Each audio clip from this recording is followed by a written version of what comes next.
hopefully I won't have to totally remove the headliner. Hopefully I can just pull it back a little bit. The starting point is removing the visors. There's usually just a couple screws that hold those in. So once you remove the screws from the visor should come down, and then the headliner should at least pull away a little bit. These are supposedly held on by Velcro, so that should be easy to pop back on there. While I've got that down, I run cameras in all my cars. This particular one I just stuck up there and had the cable running to the cigarette lighter. While I've got this down, I'm actually gonna run that cable back up through there behind the headliner, run it down the pillar there and back into where I had the old cigarette lighter plug. So I'm gonna kill a couple birds with one stone here. They're held in with T15 screws. Alright, I took 4 of those T15 screws. There's 1 on that side, there's 3 on there, and of course, just to be different, the 3 on there can stay on here, but the 1 on here will not stay, so it'll fall. And then this electrical clip there powers the light for the mirror, and I swear that was not easy to get off the way they had that in there, but I did manage to get it off without breaking it. I had to slide a screwdriver basically under this side here to get the tab, the retaining tab up, and it eventually came off, but I was fearful that I was going to break it, but somehow it managed to not break. That's what we're looking at now. I'm going to see, I don't know if you can see that round circle. That looks like a retaining clip. So I'm going to see if that needs to pop out, and then hopefully from there I can at least get the headliner pulled away enough where I can fit that antenna up to the outside of the vehicle where the other antennas are. So I'm talking about these antennas that are already on the car. Okay, I've pulled the headliner back just a bit. It seems like that'll be enough for me to do what I need to do. What you're looking at there appears to be the bottom of the existing antenna that's there. So if I can get that slid out of there, drop line through, then the rest of the wiring on this will be a piece of cake. Okay, I got the factory antenna off. This one was the old OnStar analog cellular that hadn't been working in years, so I'm really not worried about this antenna anymore, so I just went ahead and took it off. Basically, like I said, you pull the headliner down just a little bit. I mean, would the job be easier if you completely remove the headliner? Absolutely. Would that be a lot of work? Yes. So, I took off the visor, and where that plastic, what I thought was a clip was actually a cover, and there was another one of those Torx 15 screws there. Once I got that off, I was able to pull the headliner down enough to access this. These little wires are the hardest part to get. Once you got those disconnected, you unscrewed that.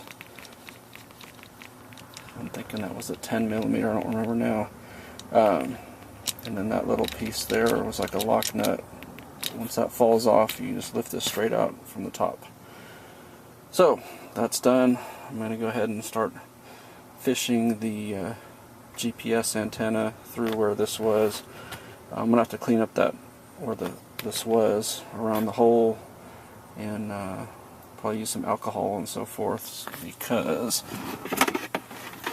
the new antenna sticks down, and so I'm going to give it a good surface to stick to and make sure that I cover the hole that was there. Okay, so here that's what I was talking about doing, fishing the wire down through, and when I got up here, I realized they did not make this very user-friendly. So obviously I can't put that through that smaller hole. I don't really want to enlarge that hole. So if I put it through here, you'll see what I'm talking about. There's going to be a gap plus an exposed hole. I was really hoping that I'd be able to just stick that down. The problem is, obviously, there's nowhere for the cord to go. So had they made this a little more user-friendly, they would have the cord coming out of the middle there, and I would have stuck it down like that, and the problem would have been solved. So I'm going to have to figure out which way I want to go with this.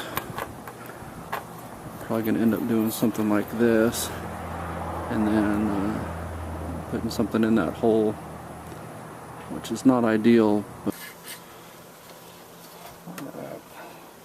So basically, if I want to get this wire through here, I got to fish it with something. I'm actually using the heat shrink on there, and the reason I'm doing that is, one, it's flexible, and two, it's not conductive, so if it touches a hot and a ground simultaneously, it's not gonna short something out or blow a fuse or anything.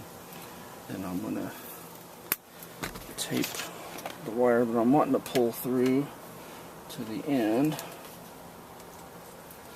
and try to get it as small as possible so that it will fit through there and not get hung up on anything.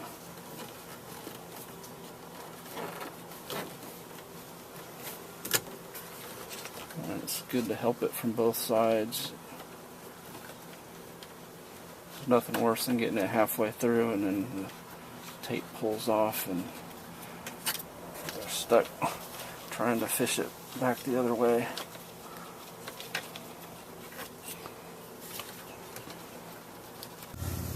Alright, and after a little bit of wrestling, I got it through, so then I'll just pull the wire.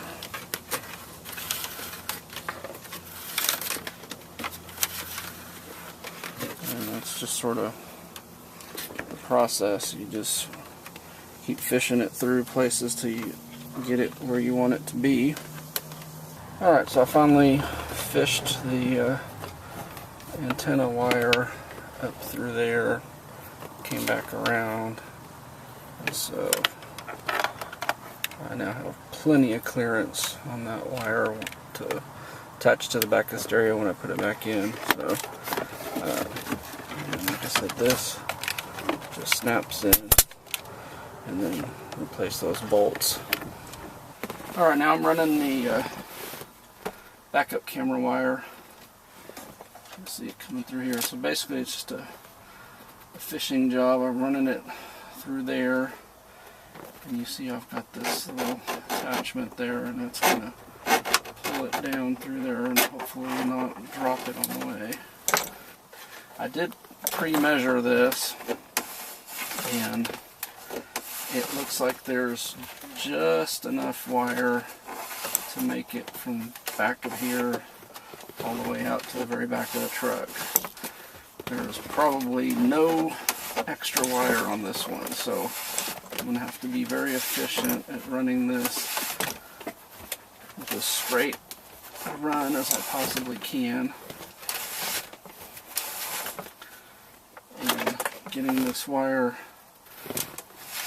undone, you'll see basically it's just got the red wire on each side. It's not all the way through. So you're going to attach that to your backup camera wire on your stereo, and then on the back of the car that'll go to your reverse wire, and that way you can really put any camera now.